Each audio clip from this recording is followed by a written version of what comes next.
Is Ben Schouten there? Ben, you are here.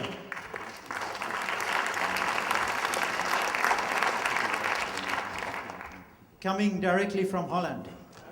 All right, after this Persona prize, I'm going to tell you a personal story. Normally I'm not putting my titles here, but it's part of the story actually. I was raised as an artist and then started to study mathematics and then later computer science. In 1997 I decided to do a PhD and not to be in art for 7 years, and this resulted in a professorship. Something about my art, there in 1993 I made the first interactive installation about storytelling. Through a chat you could interact with actors and influence the story. And, but it's also now that I'm more interested in identity, and that's what relates me to the previous speakers. This is a bot which grabbed thousands of faces from data sites and dating sites and made it into new portraits. So these are new identities.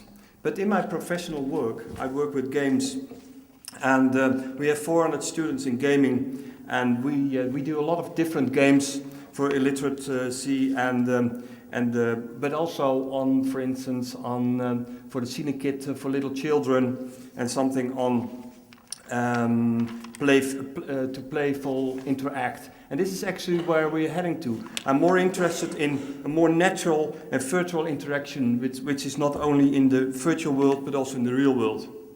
And which there is interaction not only in the game but also outside the game. And this is a very simple game, but it's actually related to what we call a new technology, ambient technology, where functionality is more important and the technology disappears in the background of the items. And actually that's what we share with what we have been seeing, for instance, in data privacy and identities. These new technologies, and in the other way it's something to play with, in another way it's frightening unless we take the right decisions.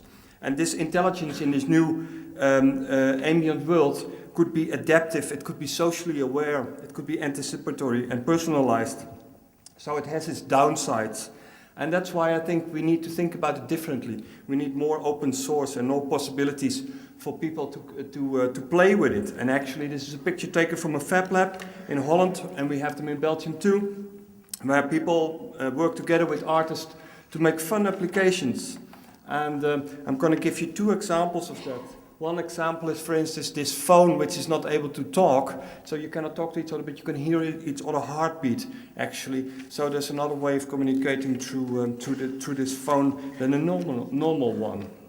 And this is made by Arduino boards and small sensors and actuators by students together with an artist.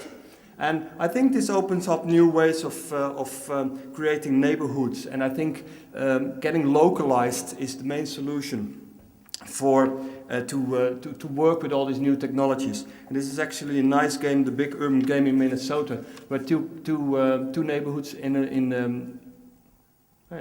where 2 neighborhoods play together. So I think play has to do with imagination and meaning. So play's fear for technology is, I think, determined by a lack of imagination. And we should play with technology more and more to understand it, actually. So then technology can also have a cultural meaning, and it will last for longer.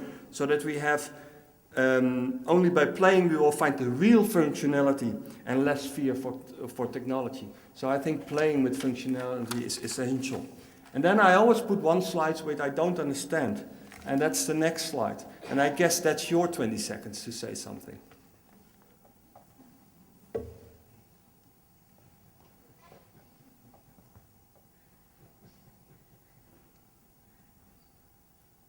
Nothing there? Now you know how it is to say something in 20 seconds. Brussels audience is very shy. Okay, so, and actually, I think we should more look into, for instance, into trust than on security. So, this match with what I said before, that if we play with technology, then we will find a way to use it. And the strange thing about this biometric technology, which you see here, for instance, is that it has an open source equivalent.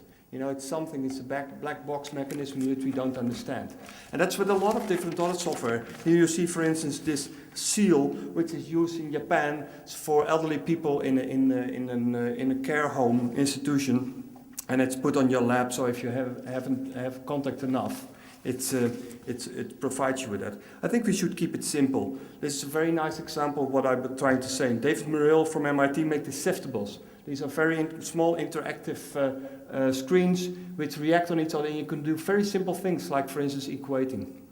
But there are more examples, like, for instance, natural interaction. We should be able to communicate with our computer to natural human interaction. And this is some project we do for children who are too thick, obesitas children in the Netherlands.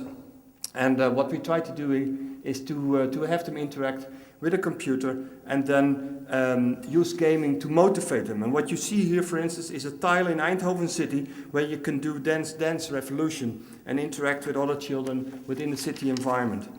And so I think, and then I come to almost the conclusion that gaming becomes something that's natural. It's not something that you do within, let's say, a couple of hours before a computer screen. It's something that you do like when you scribble on a piece of paper during a phone call. You do it every day. You learn by it, and you look at the things that you do from a more playful interaction, and things become natural. And that's what I think is the role of play instead of gaming. And that's my talk.